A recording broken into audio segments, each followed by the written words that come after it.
একটি বিষয়।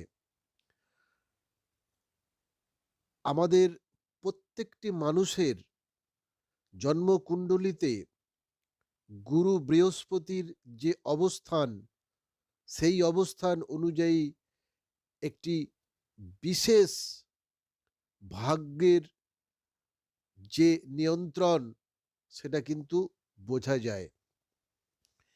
একটি জাতক জাতিকার ভাগ্য, তার সারা জীবন কেমন হবে, তার শরীর স্বাস্থ্য কেমন থাকবে, তার পড়াশোনা কেমন হবে, তার রুজি রোজগার চাকরি বাকরি কেমন হবে, বা সে ব্যবসা বাণিজ্য কেমন হবে, সবটাই কিন্তু একটি মাত্র শুভ গ্রহের মাধ্যমে বুঝতে পারা যায়, তার অবস্থানের মাধ্যমে বুঝতে পারা যায়। বাকি গ্রহগুলো বাদ দিলেও, সেটা হচ্ছে গুরু বৃহস্পতি বা জুপিটার।